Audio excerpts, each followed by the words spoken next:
Okay, welcome back to another episode of the Shed Geek Podcast. And here in a familiar place with some familiar folks, somebody I keep seeing every time I go somewhere in the shed industry.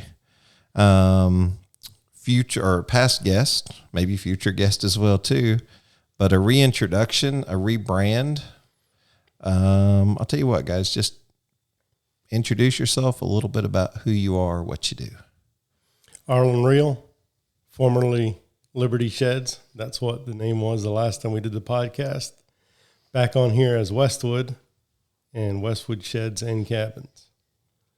Very nice. And we have none other than Mike. Go Mike ahead, Yoder. Mike. That's me. And we've had an interesting journey that was exciting, and I'm happy to be here with you again, Shannon. Yeah. Well, it's good. I don't feel like you guys need an introduction, but hey, it's always good to do the formalities. We were joking. That's where we should have went when you guys came on, but we couldn't figure out who was going to take the. Oh no! Big change since for me and for you guys since then. Like, things have been different. You were one of the first 10 maybe episodes. I don't even remember.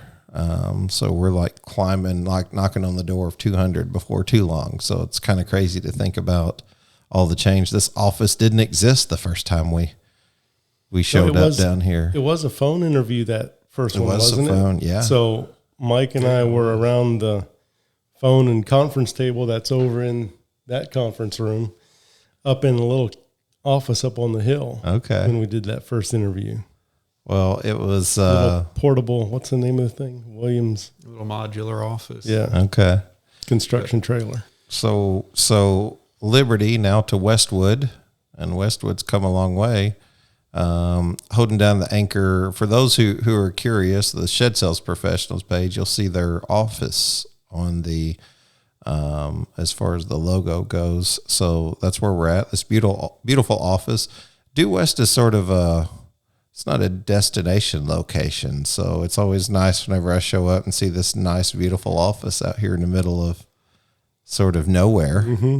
This office has had a lot of unintended consequences. Okay. I've had a lot of unintended consequences, so I relate. It's beautiful.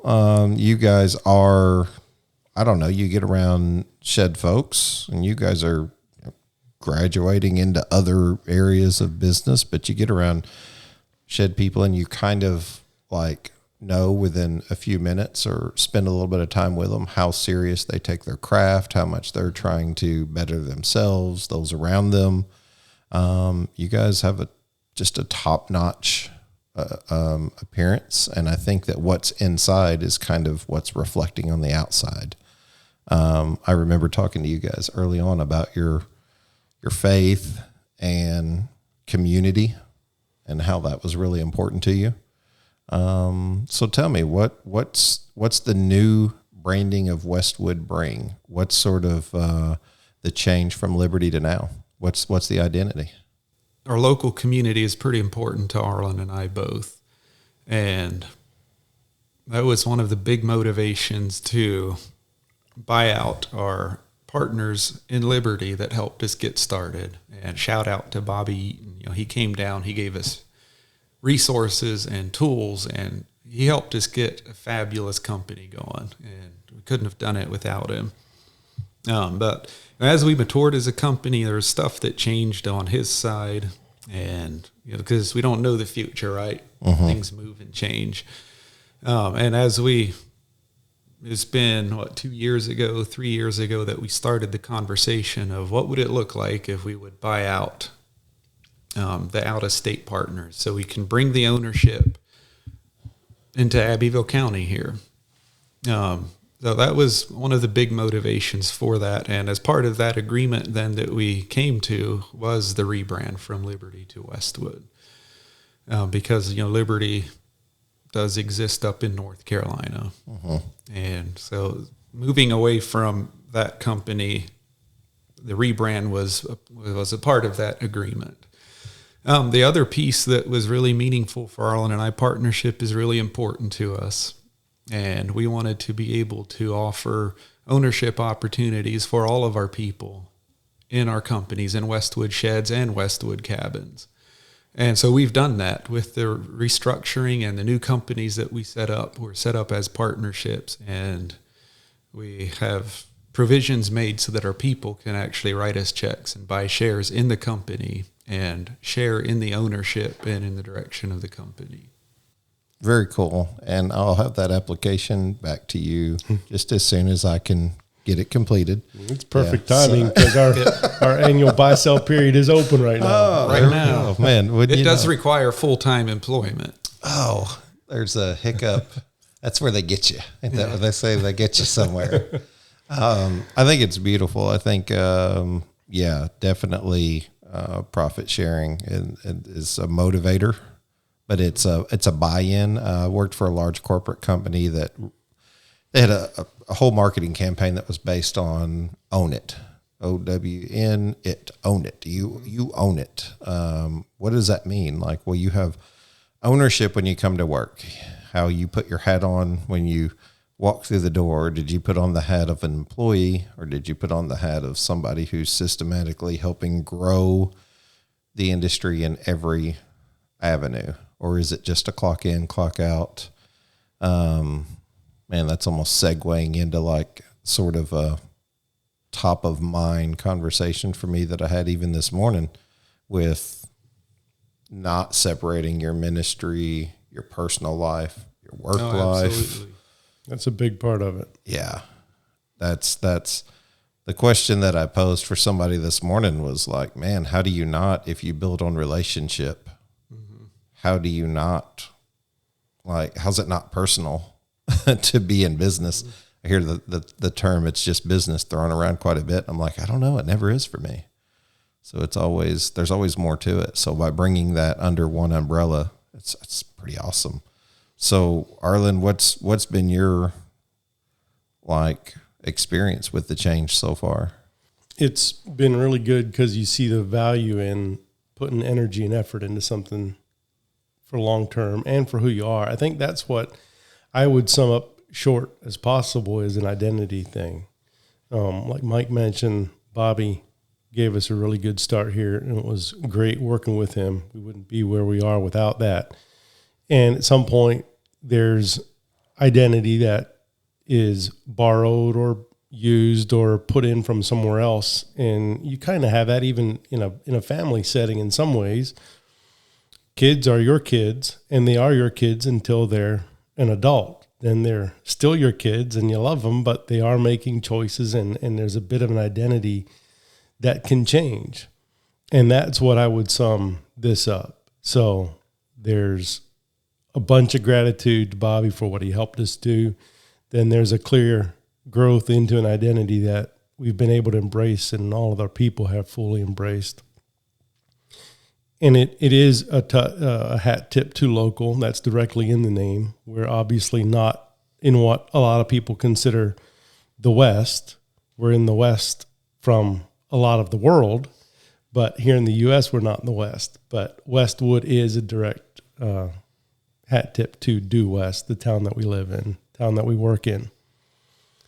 Getting here has taken a lot. It was probably a longer road to hoe and a lot more energy and effort than we first would have thought to get it rolled out like we do. But the buy-in is incredible. The people that we've got are phenomenal.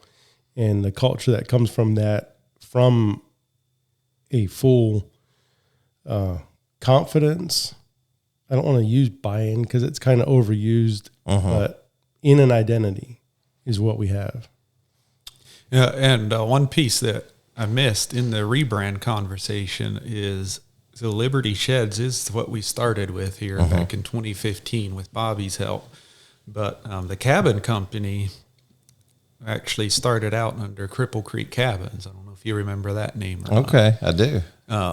So when we did this buyout and brought the ownership, all of it local here to Abbeville County, we needed to do the rebrand already because of part of that agreement on the shed side.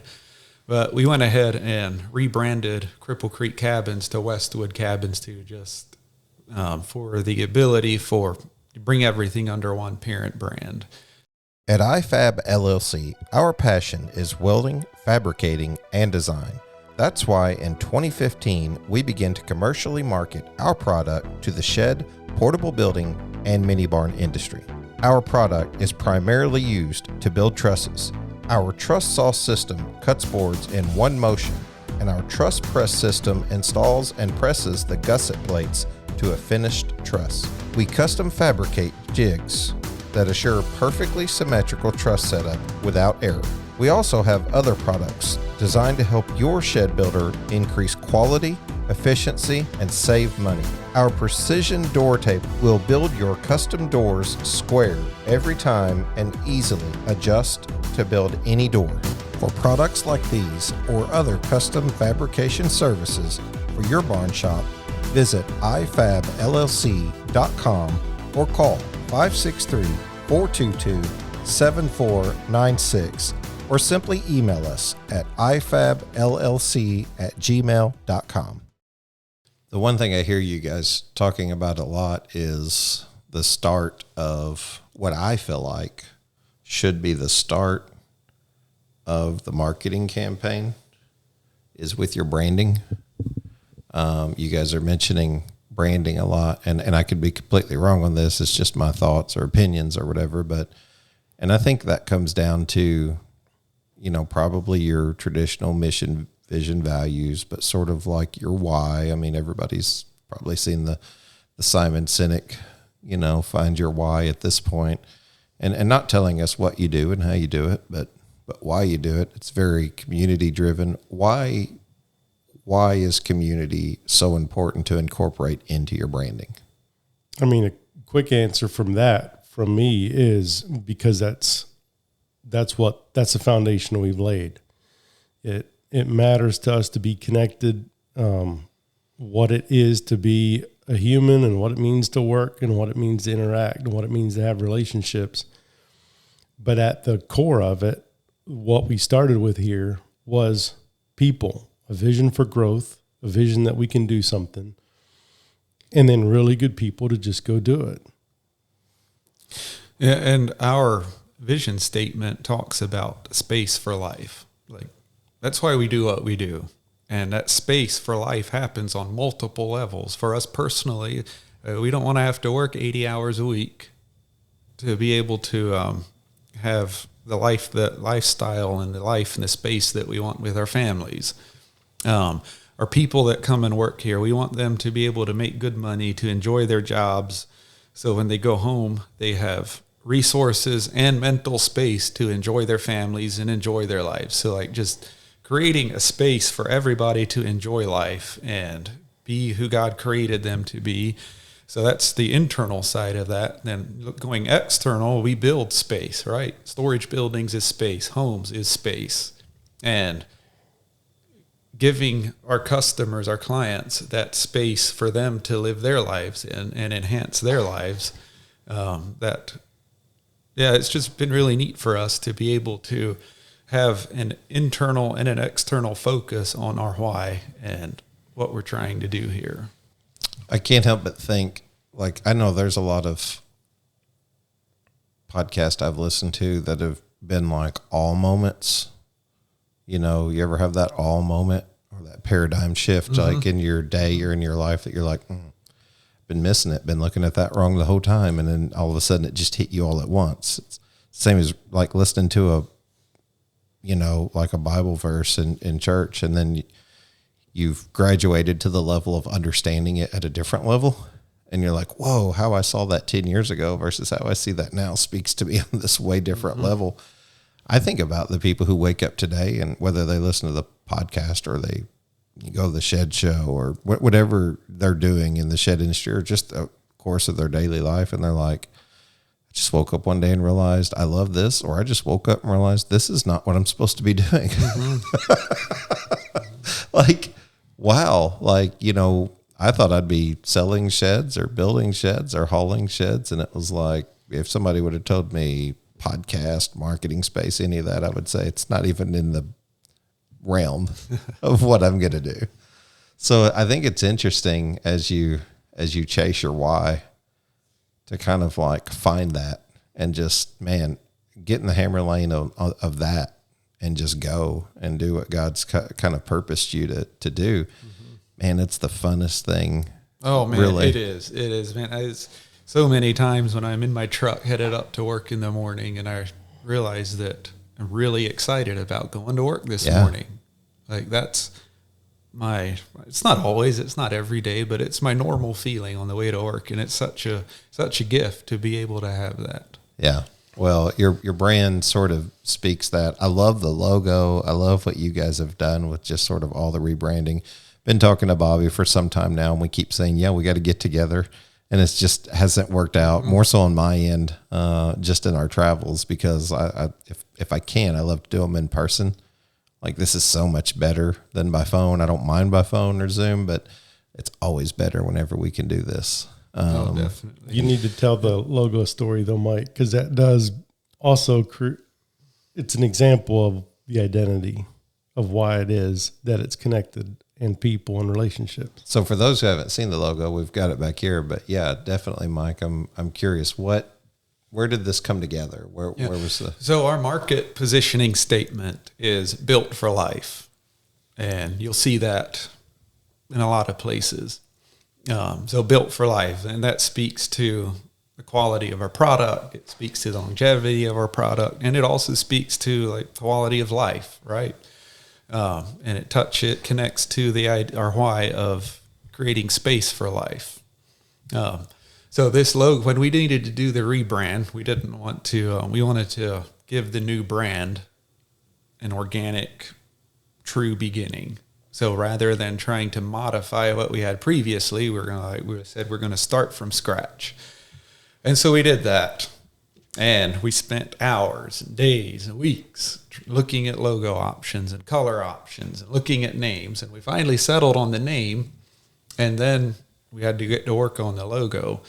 And at our Christmas banquet, we took a big board with the top 4 options printed on it. And we told everybody, man, this is what we got. We have 4 options here. Let's pick the one we like best. And one of the shop guys, with one of the Westwood Cabins guys, actually, his wife likes doing design or graphic design stuff. And she didn't like any of them, but she didn't tell us. But they went home, and it was a week later, we get an email from her. And she's like, hey, I have some logo ideas here that I think are better than what you guys had.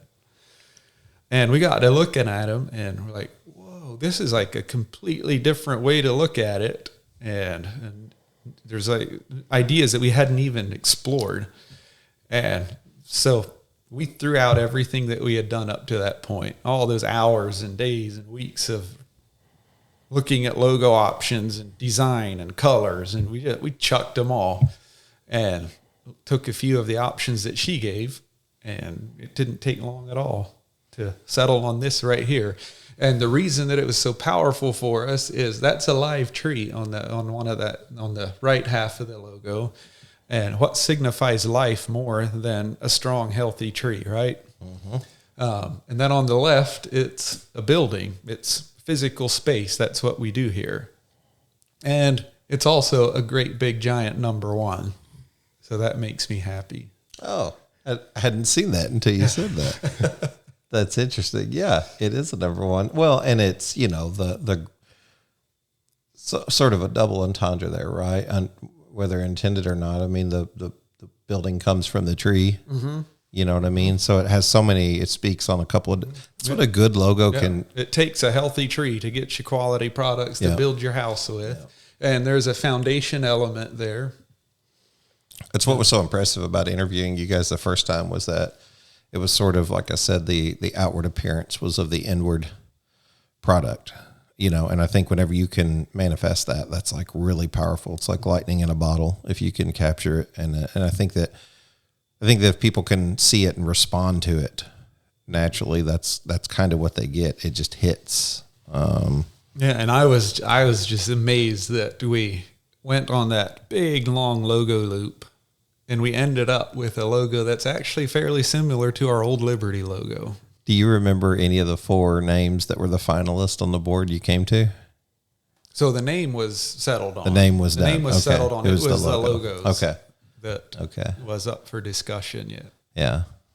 That's interesting. I think The name I really wanted, or like the runner-up name when we were picking a company name, was Buffalo Sheds and Buffalo Cabins.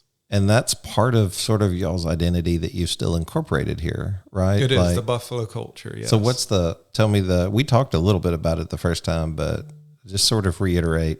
It's kind of a code of conduct, like you see it up on the wall back there. It's guide rails for us in how to handle tough conversations, and how to do tough things together, and to not shy away from adversity or problems, but face them head on. So the buffalo is a herd animal, right? So there's community there. They stick together. Buffalo, it's a prairie animal, so there's not much protection from storms for them. And a buffalo is the only prairie animal that will, when there's a storm coming, they stay together in a herd, and they'll actually run right into the storm so that they can get through it. Because if you run with the storm, you'll just hang out in it for forever, right? Yeah. And it is something from C12, which is a peer mentoring business group that we're a part of. And they just have a lot of cool stuff. So some of the highlights from the code of conduct is we find a way. We head into the storm. We enjoy a herd mentality. We protect the herd. And we are always moving. Would you say that like culture is imperative in your business, whether it be shed related or not? Absolutely. You're going to have a culture whether you pay attention to it or not. Yeah.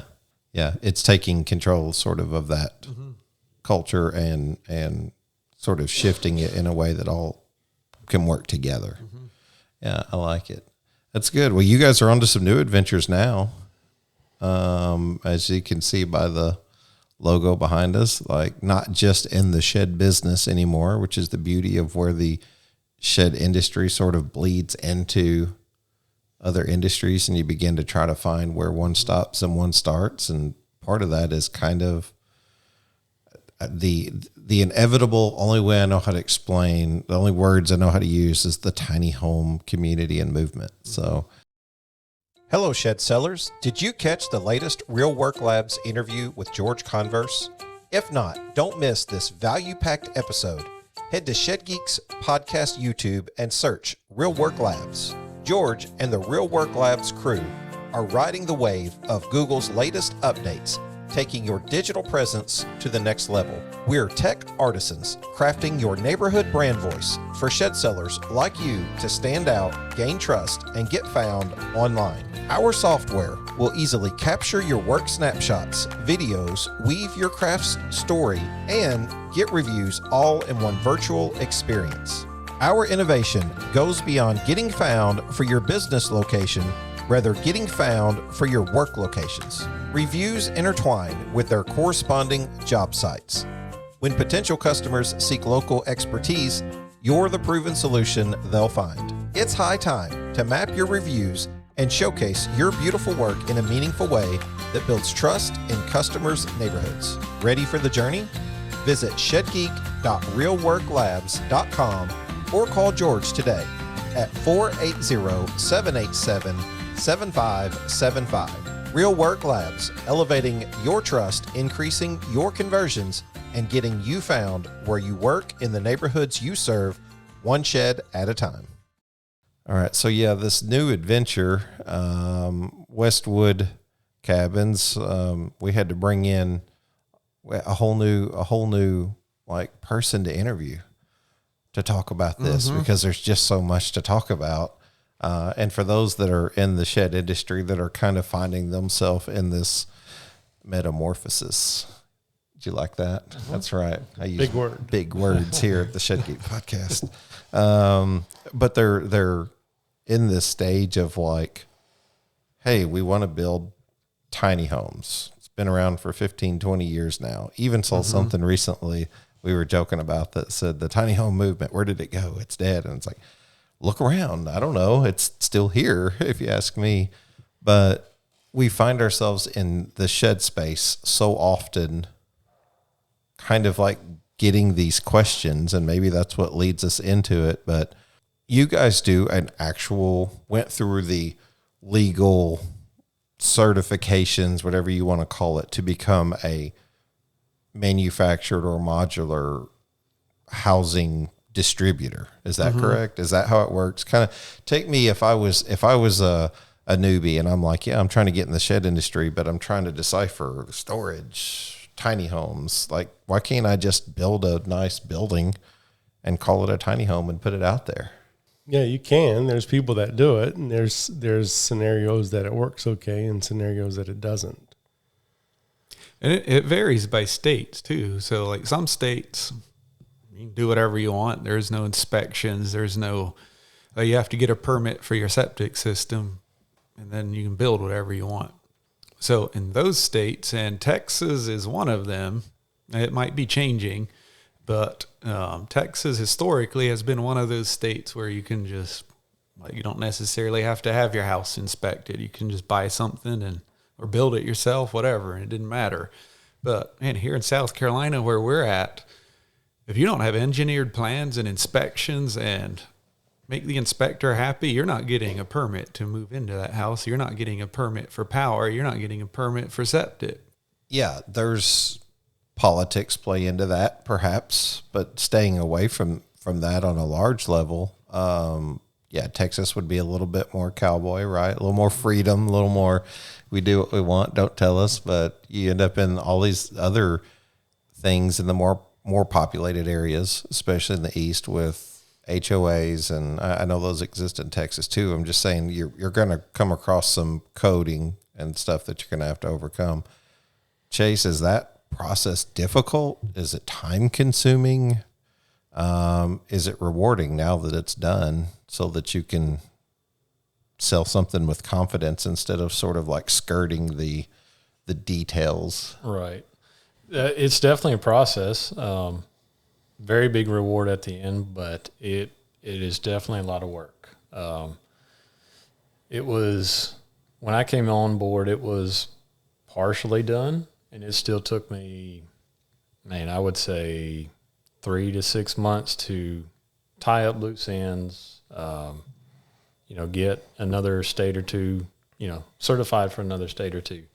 But it definitely is a job. There's a lot of manuals, paperwork, certification, inspections that you got to go through. But again, the reward is at the end when you are able to do these homes that, no building or inspection office is going to question what you're bringing to their area. Everything is certified, it's approved by the state, and built to code. Yeah, and those codes are address specific. So a house down on the coast in Charleston is going to require different specs than a house here in Due West, and a house up in the mountains in North Carolina are going to require something even different. So having the ability to make sure that you're building to the codes for the address that the home is going to, and all necessary parties have signed off on that. So when the home shows up, the local inspector, he's going to look at everything and sign off on it because everything's been done right. Does that make it easier, Mike, once you've done that, to like incorporate that same process into other states? Oh, yes. Yeah. So you guys are in South Carolina, but you can actually move into other states. We currently are licensed. We are currently licensed in South Carolina, North Carolina, Georgia, and Virginia. So and it's really easy for me to add new states now. I just tell Chase, hey, Chase, we need our license for Alabama because I sold one there. Right. And then I get to work. And it's interesting going from one state to the next. Like, it's not a nationwide program. Every state has their own requirements in their modular program. Some states are rather complicated and time-consuming to get set up. And then, like Virginia, I think I filled out a 2-page form, and presto, we're ready to go. So it's interesting going from state to state. But, yeah, once you've done it a couple times, you you have all your manuals and paperwork laid out. It makes it pretty simple to incorporate a new state. And there's multiple levels in that. So you have to be certified as a manufacturer. We have our operations here as far as there has to be an inspection for our plant, our manuals around how we build, and then each individual plan for each house also has to be inspected and certified. And each of them have to happen in the different states. Do you guys feel like the certification and the red tape process, like, do you guys see the value in that? Is that a good thing, or are you guys kind of like, eh? Well, I mean, that's not even a fair question. Okay. Because we couldn't do it without it. Okay. So without it, our company wouldn't exist. Yeah. So do we see the value? Well, yeah, because we couldn't do it without it. So let me ask it another way. Do you prefer that's there because it ensures safety for the folks living in it, or do you feel like the red tape is maybe too micromanaged? Mm-hmm. That's a great question. And again, that kind of varies state by state. There are things about South Carolina that are a pain. There's things about Georgia that are a pain.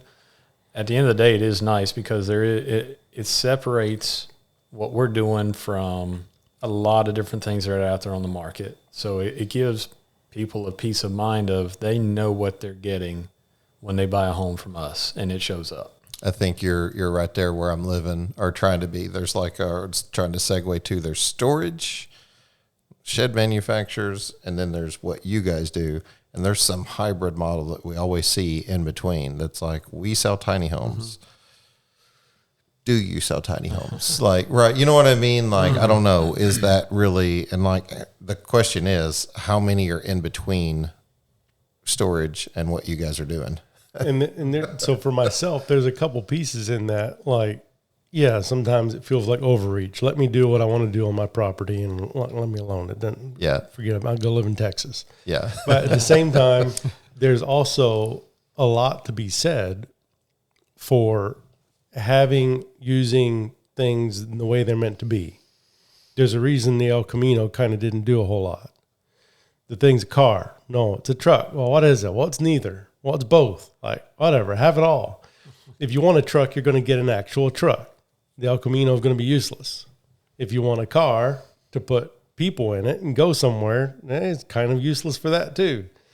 So there's some spots for those kind of things. And it wasn't just a novelty. It does work. You can make the thing look a little bit different and call it a Ranger, and you almost have the same thing. So is it a truck or not? But thinking about what you want to do and why you want to do it, how long it's going to be here, what are the other pieces connected to it on the house specific stuff. Like, that's questions you have to walk through with the customer too. What you want to use it for? Does it going to be here for a long time? Do you need to do financing? Is it new property? Do you have existing well, septic, or power? Like, those are all questions that can change some of what your answers are. But at the end of the day, do you want a house or not? If somebody would have told me you were going to make all the El Camino drivers today mad, I would have not. There ain't that many of them. I'd have not believed it. It's like a mullet, isn't it? Like El Camino, yes. Business in the front and party in the back, right? So I stayed away from whether a Ford is a truck or not. Yeah. Well, I know what my soundbite's going to be now. So no, I do. That's an easy question to answer. Well, I'm curious. So my RV's a Ford. It's the first Ford I've owned ever.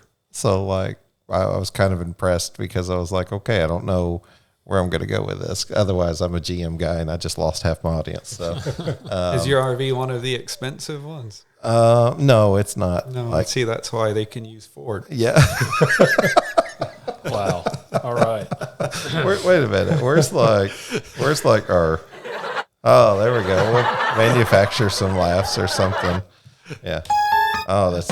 There we go. That's where it was. I was missing it. But so Arlan touched on a couple things, like back to your question of is it worth the pain? So there's a few things that does, in my opinion, make it worth it. One is a liability issue. So like if we're building these things, people are buying them and living in them, and outside of any building program, there is no inspections. Like people living in a house is different than just buying a shed and putting a lawnmower in it. And that's a lot of liability to carry as a company, to have all of these houses out there that people are living in 24/7. And building it under the modular license that we have and having the third-party inspection agency that is signing off on every house that comes out of our factory, a lot of that liability is shifted from us as Westwood Cabins to the third-party inspection agency, because it's their signature that local inspectors are accepting. So that's one piece. And the other piece is that financing becomes simple with everything that it takes to operate under a modular builder's license. Yeah, these are larger, higher price point products than like a traditional storage shed or even a finished out shed. So yeah, not rent to owning. Right. Like these. So far, we've not found anybody willing to do a rent to own on them. Yeah. Yeah. Well, I would imagine that's. And I don't think it would even make sense. Like, how do you do really rent to own on $100,000 unit? Your payment would be crazy. Yeah, it's kind of it would. Yeah, it's obscure to even think about sort of from the price point, and then the details of like how far you could go out on a contract and stuff like that. So it's interesting, but you are finding, and that's the thing, you are finding a lot of people who are sort of in that hybrid stage of like, when you add plumbing, that's the one thing I remember specifically. When you add plumbing to it, it sort of like changes the complexity of the whole conversation, no matter where you are.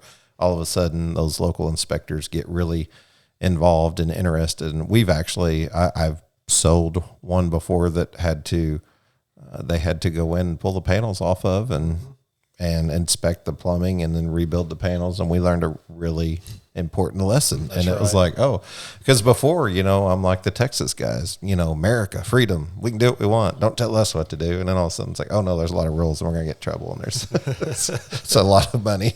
So we want to do it. You want to do it the right way. And sometimes you don't do it the right way on purpose. Sometimes you don't do it because you're not educated. And I think that's why this conversation today is so important, is because it shows that the going through the process the right way will yield you the better results to just go ahead and, so you have to almost kind of like make a good plan and path forward if it's something you want to do, instead of I'll just do it until I get caught. Right. Yeah. And even in that kind of goes into the use of the term tiny home. What is it? What exactly is a tiny home? I'll go back to my previous analogy. There's a thing called trucks. What's a truck? Maybe it's an El Camino. Maybe it's an F-150. It's for sure a GMC Denali 3500. It might be a Mack dump truck. They're all called trucks. You kind of have the same thing in the classification with tiny homes. What is it that you're calling a tiny home? It can be, and Chase might need to speak to these, or Mike, because I might get out of whack a little bit, but there's tiny homes licensed and inspected and stuff like that under other. That's right. Yeah, there's nothing that's called a tiny home that's licensed and inspected. What is a park model? That's tiny home that's inspected, built and inspected, but it's under a whole different set of rules. It's an RV. Correct. So a tiny home can be an RV. A tiny home can be a modular home. A tiny home can be a 16-foot utility trailer with a structure built on it. Right. But there is no such thing as an official licensed tiny home. Like, that doesn't exist. The only thing is a square footage thing. Sort of. I mean, the square footage thing only applies to park models. It has to be less than 400. Now, when you walk into a building department, you don't use the words tiny home ever. Okay. So, and I tell our customers that right out of the gate. When you walk into that permit office, do not use the word tiny home. And the reason is most actual building departments, when they hear that word tiny home, they're thinking of the park models, the tiny homes on wheels, that are built to RV status or HUD status. They definitely don't like the ones built as an RV for a permanent living structure. But that's immediately where their mind goes when you say tiny home. I learned that one the hard way. That's sort of and that's like a little bit back to my point. Like, you've got an RV, the thing's out here in the parking lot. It serves a purpose and it does what it needs to do. But taking something that's built to that and now saying I'm going to live in it and create a permanent living spot and expect to see things appreciate like you do in a lot of other home settings, or to expect you're going to have minimal maintenance issues, or to make it, last, you're asking for something entirely different than what the thing's made to do. Is this, you first saw, I would sort of accredit that tiny home movement to initially, television fame, where it was 150 square foot, 200 square foot, something mobile, something on wheels constantly. That's right. And maybe that was like where new technology or new ideas and creativities just are sort of out ahead of the legal process. Hello, shed sellers. Let's take a moment to discuss the shed customer and meeting their expectations. I remember growing up in the neighborhood where a certain percentage of the houses had well-manicured lawns and well-manicured homes. These were the type of individuals who felt it was important to purchase a well-constructed home or vehicle, or maybe equipment to help maintain the quality of the item. As shed manufacturers, we seek to provide a well-built quality shed. We want the customer to feel satisfied that their hard-earned money has been well spent on a product that will last. At LuxGuard, we believe adding high-quality rubber flooring to your line of sheds makes sense to the customer and adds value the customer can appreciate. With each year, sheds are becoming more complex. The customizations we are seeing are virtually endless. LuxGuard not only gives a complimentary aesthetic appearance for their shed, but also protects the floor from spills and keeps cleanup simple.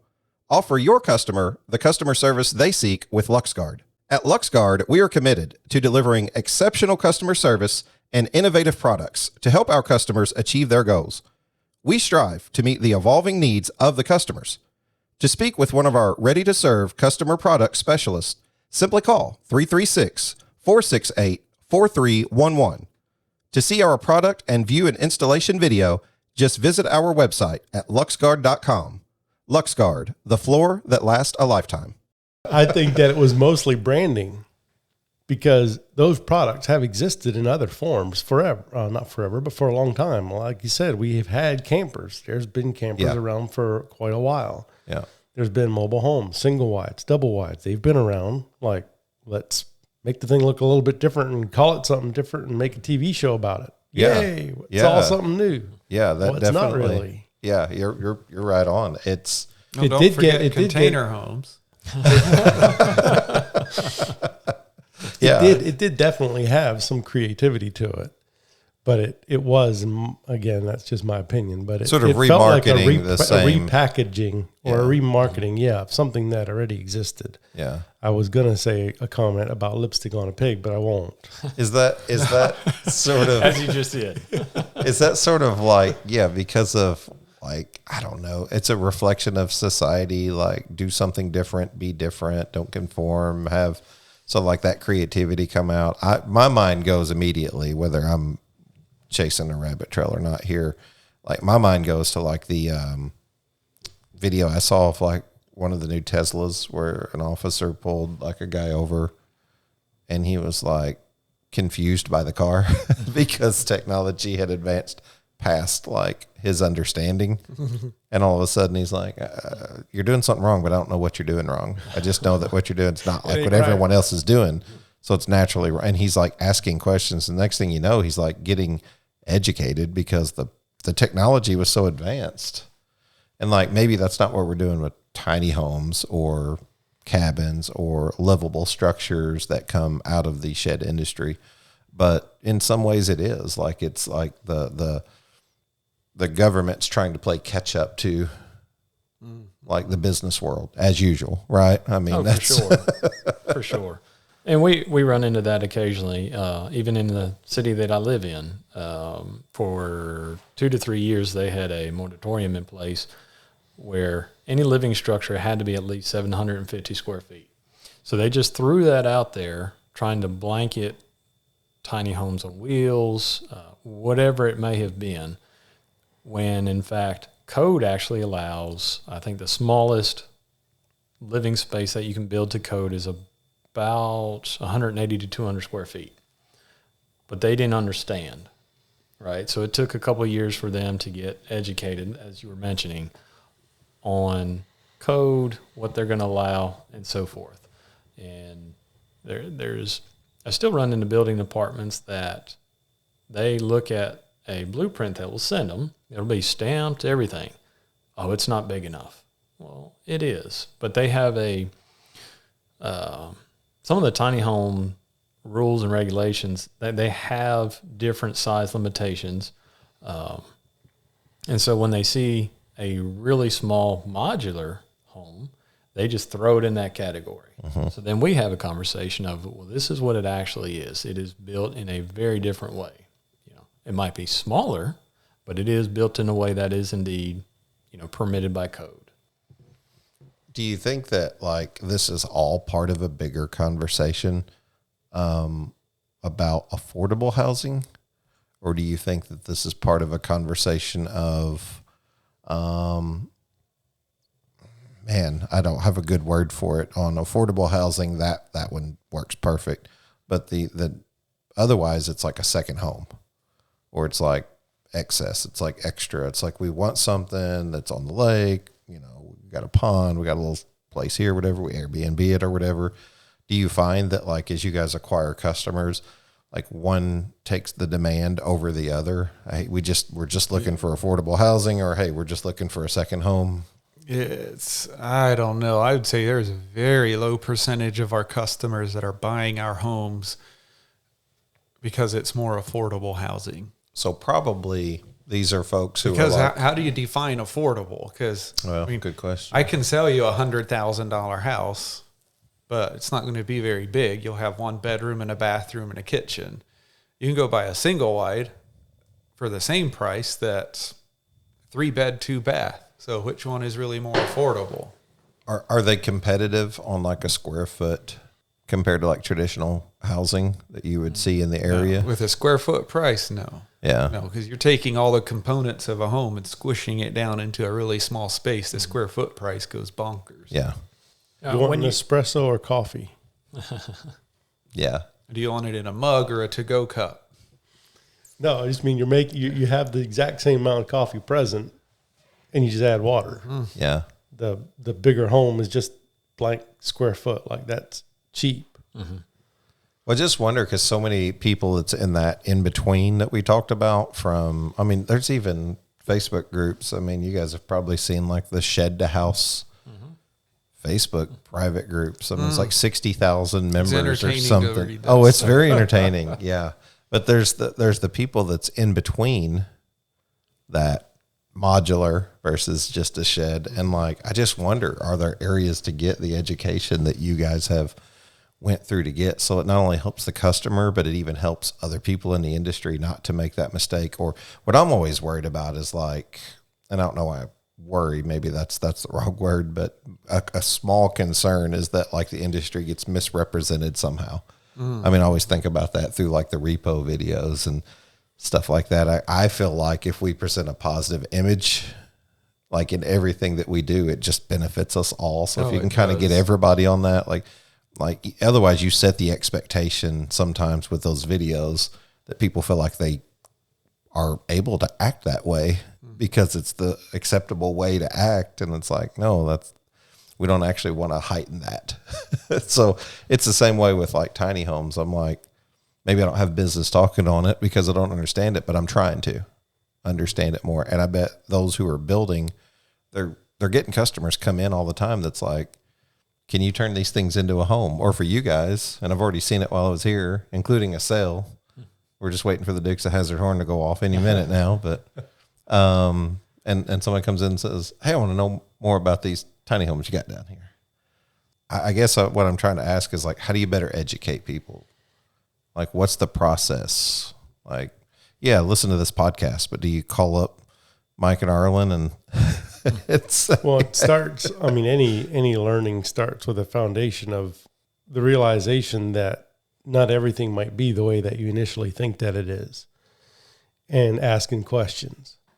So like somebody who wants a tiny home will ask questions about what they're actually after. What is it that they want? And if it is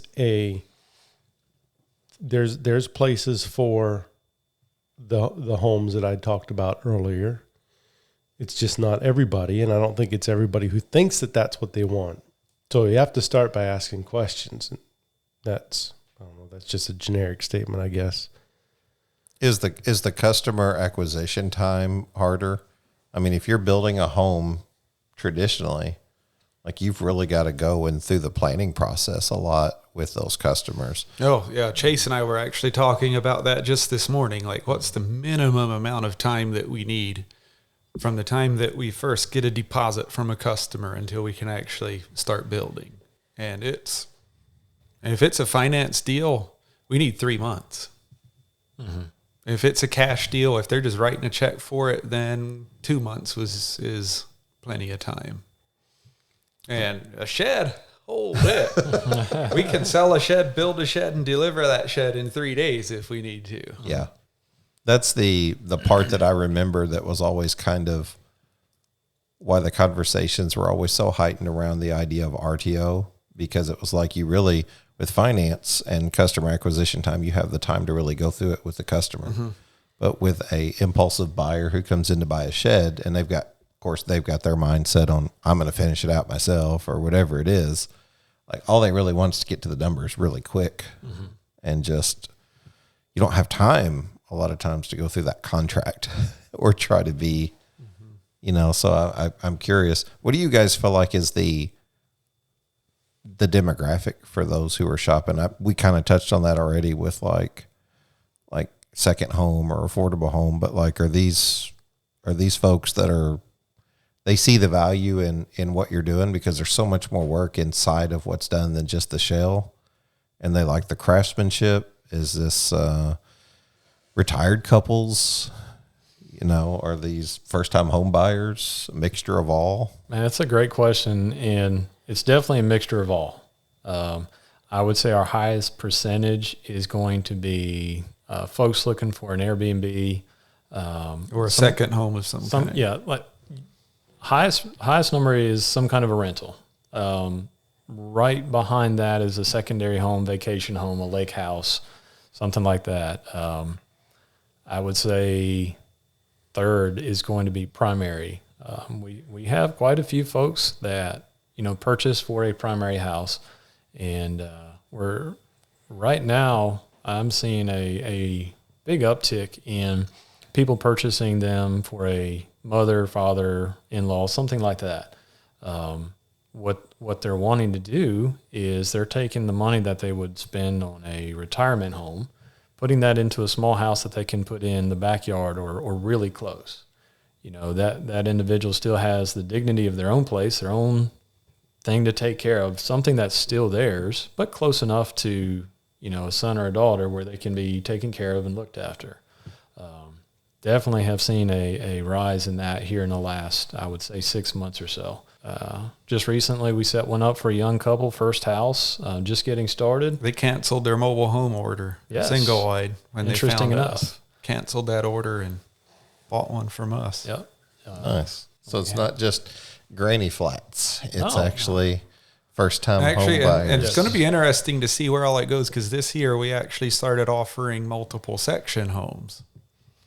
So now we're not stuck to a 15 by 52 box. Yeah. We can add to it. We can get creative, and there's a lot of ways to do that. And we actually just an hour ago I had a deposit come in for the biggest house we've ever built. So it's going to be right at 1,600 square feet. Wow. It's going to be 3 bed, 3 bath. Yes.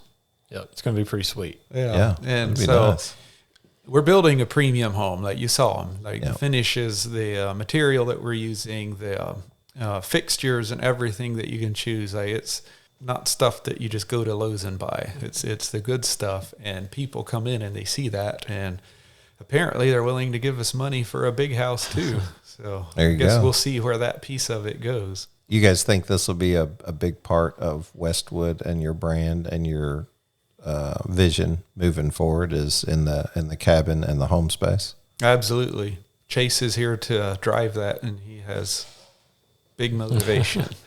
That's right. I told Mike and Arlan a long time ago, they got to kick me out of the door if they want to get rid of me. I'm not going anywhere. I am here for the long haul. Love what we do, and still blown away every day by just the market that we've ended up in and the customer that we're serving and the demand that's out there that we're seeing. It's interesting, like one year over the next, to continue to watch, and I call it the shed industry, but really just the different avenues and arteries that people are getting into, watching them expand. I mean, we're doing a podcast over greenhouses tomorrow.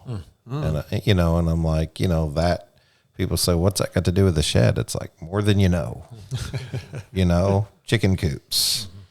I mean, play sets. I mean, even the steel structures, like they have a conversation, they have room for a conversation constantly in and around sheds because a lot of them complement each other. And there's always it's always looming in the room to have the conversation about these other things, play sets, furniture, you name it. It's sort of, I don't know, maybe it should have been called Construction Geek instead of just sheds. It seems like it's, post frame. And like I've went to the NFBA shows the last couple of years and I'm just impressed by like what these guys do. And then that's got its own remarketing stuff like with tiny homes, because now you get barndominiums and like all the stuff that goes along with that. And people are really finding a way to sell and meet customers sort of where they are and what they're wanting and their demands. And I think the shopping process is different. You guys is e-commerce. I don't think e-commerce would even like make sense for like the cabin side. No, it doesn't. Like no one's going to just call you up and be like, yeah, buying the home, sending you the money. Like No. there's a certain amount of time, customer acquisition that has to happen there, right? We've had a few that called in and gave me a credit card number on that first conversation, but they usually end up canceling. You think they just don't understand the process? They don't they're just ready to go. You know what I mean? I went and looked at a shed lot and like these guys do it, on a whole different level. So, but they don't understand. Like you're like, no. I remember selling a shed one time that someone was wanting to live in, and I'm, encouraging them not to take it over and over. I'm at the point where I'm trying to not sell them a shed, really, because I don't think they understood what they were getting into. And unfortunately, it was one of those situations where it was sort of a negative thing and that delivery turned into a negative aspect later, gosh, I don't know. I think it's an education thing. I think it all comes back to if we can educate people. And that seems to be what you guys are doing. So you guys offering classes on to the shed industry? Is We're that what busy you're doing? building homes and sheds. It seems like there's room there for somebody to step in and occupy the space. So. We do love when people come to visit because we are out in the middle of nowhere. So we're not in the middle of all the action. So if people can come to us and we get to hang out and see what's going on in the broader industry, shed industry, homes, whatever it is. Yeah. We love hanging out with people and having lunch. So all they got to do is call you up and make it happen. Real quick, there's probably so much more we could talk about. I know you guys are doing something cool for your guys here at the office today, so we're a little limited on time. So we're going to get out of here. But I did want to offer the same thing I've been offering to all of my guests for like the last 10 or 12 shows. Some of them haven't even aired yet. Most of them haven't. But giving you a chance to sort of turn the microphone around just at the end of the interview here and see if you have any questions for me, the Shed Geek, from a personal podcast, shed related, anything, you name it, something you're curious about, just in complete transparency and being an open book conversation, giving my thoughts on anything, any thoughts at all that come to mind. If not, It's not required. Just curious if you have any questions. You got the pink suspenders and the pink bow tie on instead of the black, and I think I know what that's about, but tell us. Yeah, the pink suspenders. We're technically in October, and this is Breast Cancer Awareness Month, and we know what that means all too well. So even if this episode doesn't air until November or December, or we rush it in, whatever we figure out, doing that as an awareness. We believe, me and my wife, that, and it's been proven that early detection is definitely the key. We were lucky enough to catch her breast cancer at a stage 2. It was very aggressive. The tumor grew, doubled in the size of a week from the time that we actually did the initial testing to, and then it was just during COVID. There was a whole other host of like things that we had to navigate through, but I couldn't encourage ladies more to, my wife would tell you, and I need to get her on here to do that. But get your inspections for sure. Inspections? That's not the right word, is it? Go to your doctor.